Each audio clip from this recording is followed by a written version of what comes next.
Morning YouTube, কেমন আছো? আজকে আবার চলে এসেছি আরেকটা ভিডিও নিয়ে, কিন্তু এই ভিডিওটা ট্র্যাভেল ভিডিও না, এই ভিডিওটা অ্যাকচুয়ালি ফাস্ট্যাগ নিয়ে। তোমরা সবাই জানো যে পেটিএমের ফাস্ট্যাগটা উঠে যাচ্ছে আরবিআই ইনস্ট্রাকশনের পর। তো হাইওয়েতে টোল দেওয়ার জন্য অন্য ফাস্ট্যাগের ব্যবস্থা করতে হবে। তো অনেক অপশন অ্যাভেলেবেল আছে, এইচডিএফসি ব্যাঙ্ক আছে, এসবিআই আছে, এয়ারটেল আছে। যে বিষয়টা চিন্তা করার মতন সেই বিষয়টা হলো যে এই ফাস্ট্যাগুলো যেগুলো ব্যাংকের থ্রুতে হয় সেগুলোর জন্য আমাকে আলাদা ওয়ালেট মেনটেন করতে হয়, মানে আলাদা ওয়ালেট না, আলাদা ব্যালেন্স মেনটেন করতে হয়। যদি আমি 3,000 টাকা ভরে রাখলাম ফাস্ট্যাগের রিচার্জের জন্য, তো ওই 3,000 টাকাটা আমাকে ফাস্ট্যাগেই খরচা করতে হবে, আমি ওই টাকাটা অন্য কোথাও খরচা করতে পারবো না। তো আমার যে ক্যাশ করার ওয়ালেট রাখার যে মেন উদ্দেশ্যটা, যে that my money will be liquid, তো ওখানে লিকুইডিটির কোনো অপশানই নেই, মানে আমাকে ফাস্ট্যাগেই খরচা করতে হবে বা আমি খরচা করতে পারবো না। সেই ক্ষেত্রে পেটিএমটা খুব ভালো একটা সুযোগ ছিল যে আমাকে ডাইরেক্ট আমাকে ওয়ালেটের সাথে লিঙ্ক করতে দিত, এবং সেই ওয়ালেটটা মানে অ্যাকচুয়ালি লিকুইড ওয়ালেট, মানে আমি ওটাকে ফুচকা খেলাম ফুচকাকেও পেমেন্ট করতে পারি, গ্রসারি শপে পেমেন্ট করতে পারি, যেখানে খুশি, মানে আজকাল তো সব জায়গায় ইউপিআই অ্যাকসেপ্টেড হয়, তো আমি যেখানে খুশি পেমেন্ট করতে পারি। অনেক রিসার্চের পর আমি ঠিক করলাম না, এবারে আমি অন্য একটাই ফাস্ট্যাগ কিনবো যেটা ইকুইভ্যালেন্ট টু পেটিএমের অনেকটা। অ্যামাজন পে আইসিআইসিআই ফাস্ট্যাগের কথা বলছি আমি। তো অ্যামাজন পে আইসিআইসি ফাস্ট্যাগটা মোটামুটি বলছে যে আমি ইউজ করতে পারি যে কোনো জায়গায়, মানে ওয়ালেটের সাথে ডাইরেক্ট কানেক্ট হয়ে যাবে, এবং ফাস্ট্যাগের ব্যালেন্সটা সেই অ্যামাজন পে যে ওয়ালেটটা আছে ওখান থেকেই কাটা হবে। তো এটা অ্যাকচুয়ালি কো ব্র্যান্ডেড ফাস্ট্যাগ, মানে অন্য যে ফাস্ট্যাগুলো আছে যেগুলো হয় ডাইরেক্ট ব্যাঙ্ক অপারেট করতো, বা পেটিএমের ক্ষেত্রে ছিল যে পেটিএম পেমেন্টস ব্যাঙ্কটারও সে পেটিএম ওয়ান কমিউনিকেশনের নিজস্বই ছিল। এই দেখতে পাচ্ছ আমার ফাস্ট্যাগের চলে এসছে, ঠিক আছে। তো এবারে হলো ফাস্ট্যাগটা লাগানোর পর। তো আজকে পয়লা বৈশাখের সকালবেলা, তো দেখতেই পাচ্ছ রাস্তাঘাট একদমই ফাঁকা, সেরকম গাড়ি বাইরে সেরকম কিছু নেই। তো আমি একটু ড্রাইভে বেরিয়েছিলাম, ভাবলাম যে ফাস্ট্যাগটা লাগাতে যখন এসেছি একটু গাড়িটা নিয়ে ঘুরেই আসি। এই হলো জায়গাটা, দেখতেই পাচ্ছ মানে গাড়িটা দাঁড় করানো আছে। তাহলে এবার আমি গিয়ে ফাস্ট্যাগটা লাগে। বাইরে প্রচণ্ড গরম, দাঁড়ানো যাচ্ছে না, সত্যি কথা বলতে প্রচণ্ড গরম। তো ভেতরে আবার এসে গেছি এসির মধ্যে। তো এবারে ফার্স্ট যে টাস্ক সেটা হলো আমাকে এই ফাস্ট্যাগটা খুলতে হবে। দেখছো আমার পুরোনো পেটিএমের ফাস্ট্যাগটা এখানে লাগানো আছে। এই ফাস্ট্যাগটা আমি এখন খুলে ফেলছি, জানি না কতটা সুন্দরভাবে উঠবে। যেহেতু তো বলে আস্তে আস্তে খুললে নাকি খুব সুন্দরভাবে উঠে যাবে।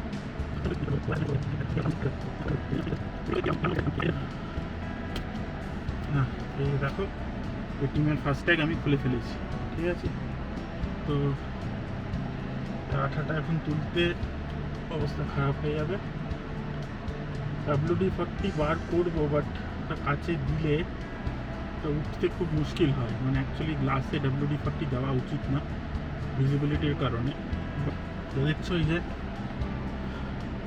WD-40 নিয়ে এসেছি, টিস্যুর মধ্যে একটু স্প্রে করে নেবো, ওঠে কিনা।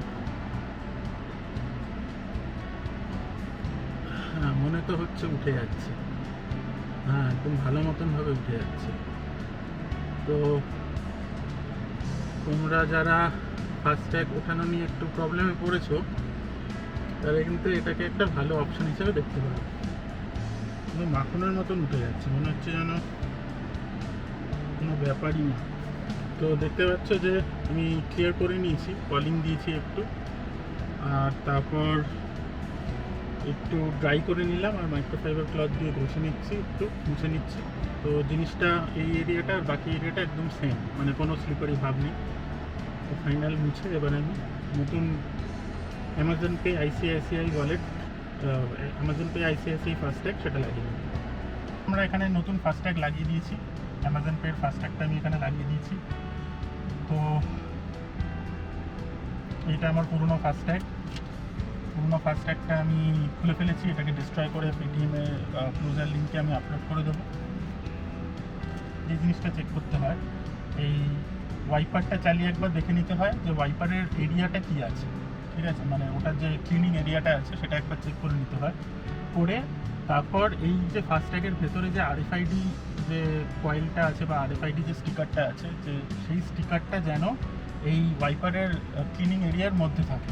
কারণ অনেক সময় হতে পারে হাইওয়েতে চলার সময় গাড়ির কাছে খুব ময়লা পড়েছে, তো ফাস্ট্যাগটা যদি এইদিকে ওপরে অন্য কোথাও ওয়াইপারের ক্লিনিং এরিয়ার মধ্যে যদি না থাকে, তাহলে অনেক সময় কাজ করবে না, নেমে আবার পরিষ্কার করতে হবে। তো অ্যামাজন পে আইসিআইসিআই এর সুবিধা হলো, যেটা আমি বলছিলাম, যে এর ভেতরে কী কী দেয়। এটা আমার খাম, এর ভেতরে অবভিয়াসলি খাম তো দেবি, তার সাথে একটা ওয়েলকাম নোট যেখানে লেখা থাকবে যে ফাস্ট্যাগের account details, vehicle number, customer ID, vehicle class এসব লেখা থাকবে, ট্যাগ নাম্বার এসব দেওয়া থাকবে, আর একটা ম্যানুয়াল, আর তার সঙ্গেই ফাস্ট্যাগ স্টিকারটা থাকবে। তো ওই ম্যানুয়ালের ভেতর কী কী লেখা আছে দেখে নিই এক করে। এই যে কী কী সুবিধা পাবো: secure and convenient wallet for automatic toll payments, set up auto reload to never run out of FASTag balance. তো আমি যদি এটাকে অটো রিলোডে সেট করে রাখি, যদি আমার ব্যালেন্স যদি কখনো 200 টাকার নিচে হয়ে যায়, তাহলে আমি আবার 200 টাকা রিচার্জ করবো, সেটা করা যেতে পারে। 1% cashback for Amazon prime customers. Amazon prime customer হলে যতবার আমি ফাস্ট্যাগে পেমেন্ট করবো তার 1% আবার ক্যাশব্যাক হবে। আর 0 পেমেন্ট ফেলিওর্স অ্যান্ড 1 ক্লিক পেমেন্ট, সেটা তো ফাস্ট্যাগে গেলেই বুঝে যাবে, আমি এখনো ইউজ করিনি, আর দেখলে আজ সবে লাগালাম ফাস্ট্যাগটা। তো অ্যামাজন পে আইসিআইসিআই ফাস্ট্যাগের যে আরেকটা যে ডিসঅ্যাডভান্টেজ, যেটা ডিসঅ্যাডভান্টেজ ঠিক জানি কিনা বলা যায় না, বাট জানা উচিত নেওয়ার আগে, যে আপনার অ্যামাজন পে ওয়ালেট যেটা আছে সেটা থাকতেই হবে। আপনার যদি অ্যামাজন পে ওয়ালেটটা যদি না থাকে, তাহলে কিন্তু আপনি ফাস্ট্যাগটা আপনি ইউজ করতে পারবেন না, ঠিক আছে?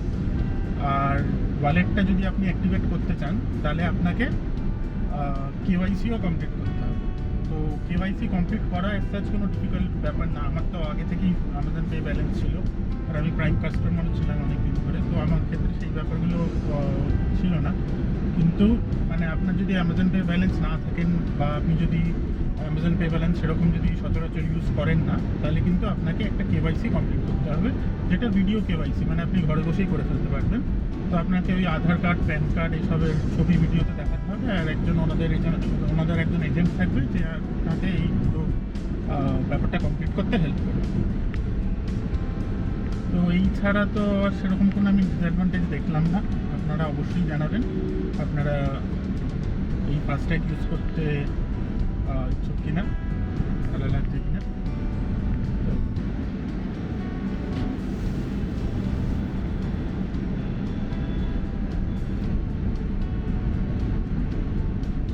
হ্যাঁ, তো ফাস্ট্যাগটা কিনতে আপনাকে অ্যামাজন পে অ্যাপে ঢুকতে হবে।